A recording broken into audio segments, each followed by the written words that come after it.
Assalamualaikum warahmatullahi wabarakatuh. Kami dari kelompok 6 akan menjelaskan tentang teori pengolahan informasi yang akan disampaikan oleh saya Beliandita Mulidia Rafika dan teman saya Alfulaila Wardani. Sebelum menjelaskan tentang teori tersebut, kita akan menjelaskan terlebih dahulu tentang teori kognitif yang akan disampaikan oleh teman saya. Teori kognitif.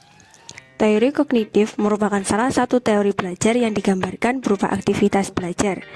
Terdiri dari beberapa proses, antara lain pemahaman, mengingat, mengolah informasi, problem solving, analisis prediksi, dan perasaan.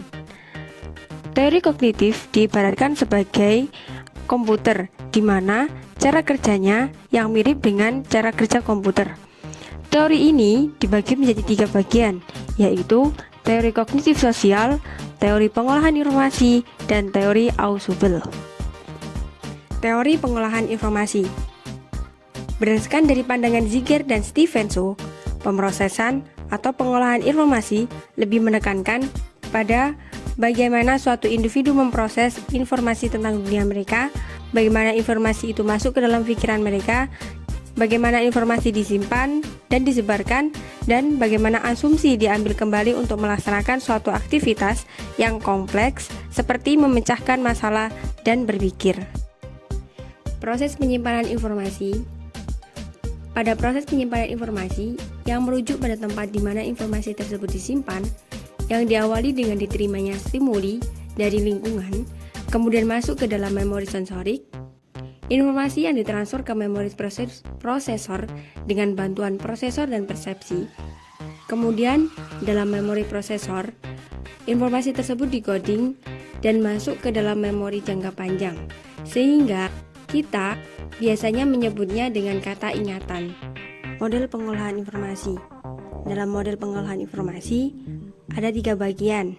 Yang pertama, penyimpanan informasi. Kedua, proses kognitif. Dan yang ketiga, kognisi eksekutif atau informasi kognisi. Adapun pengertian dari ketiga model pengolahan informasi. Yang pertama yaitu penyimpanan informasi.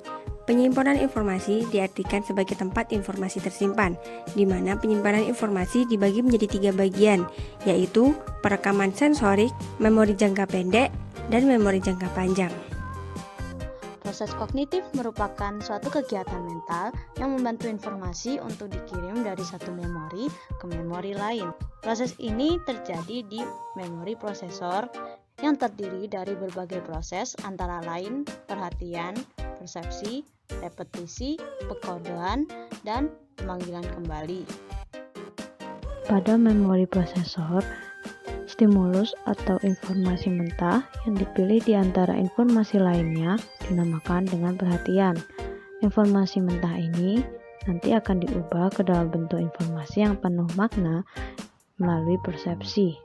Apabila ada informasi yang ingin disimpan dalam jangka waktu yang panjang, maka informasi tersebut yang berasal dari memori prosesor akan ditransfer menuju memori jangka panjang melalui serangkaian proses pengulangan atau repetisi melalui proses pengkodean. Setelah mengalami proses pengulangan dan pengkodean, informasi tersebut akan ditransfer ke memori jangka panjang dan disimpan di sana.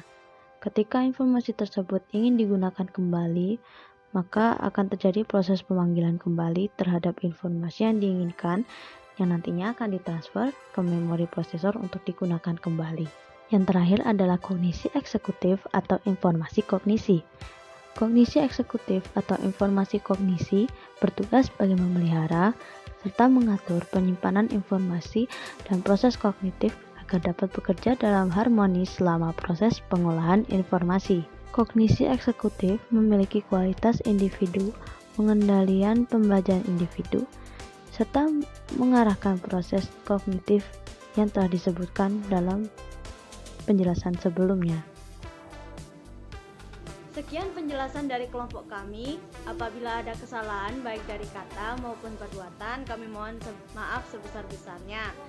Terima kasih dan wassalamualaikum warahmatullahi wabarakatuh.